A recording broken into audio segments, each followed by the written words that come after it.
The late night shift. The gas station was eerily quiet as John clocked in for his late night shift.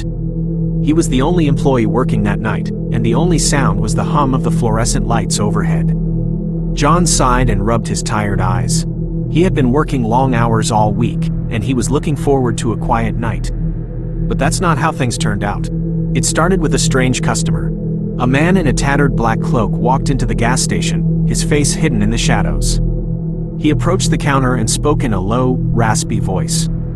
"I need a gallon of gasoline," he said. John nodded and filled up a gas can for the man. The man paid with cash, then turned and walked out of the gas station without saying a word. John felt a chill run down his spine.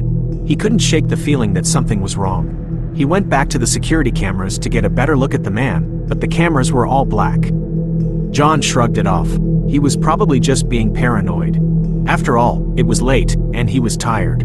But then, a few hours later, another strange customer came in. This one was a woman, dressed in a long white dress. She had pale skin and long black hair that covered her face. The woman walked up to the counter and looked at John with her empty, black eyes. "I need to use the restroom," she said in a voice that was cold and lifeless. John pointed to the restroom at the back of the gas station. The woman nodded and walked away. John watched her go, feeling increasingly uneasy. He went back to the security cameras, but they were black again. John started to panic. What was going on? Why were all the security cameras going black? And who were these strange customers? He decided to call the police, but the phone line was dead. John was trapped. He was all alone in the gas station with two mysterious strangers. John went back to the counter and waited. He didn't know what else to do. A few minutes later, the woman came out of the restroom. She walked back to the counter and looked at John with her cold, black eyes. "You're coming with us," she said. John backed away in fear. "Where are we going?" he asked.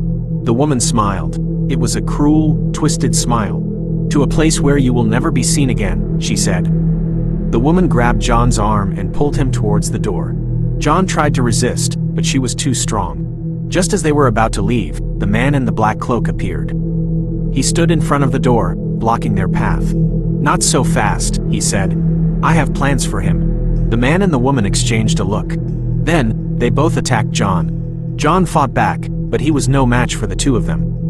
They beat him to the ground and dragged him out of the gas station. John screamed for help, but no one came. He was all alone. The man and the woman dragged John into the woods behind the gas station. They tied him to a tree and left him there. John struggled against his bonds, but he couldn't break free. He was helpless. As the sun began to set, John knew that he was in serious trouble.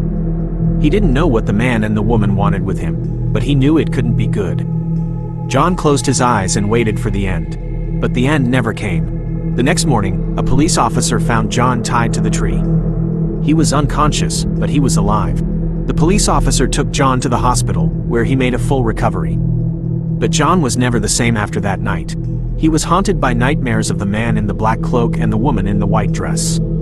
He knew that they were out there, somewhere, waiting for him. John never went back to work at the gas station. He was too afraid, but he knew that he couldn't keep running from his fear forever.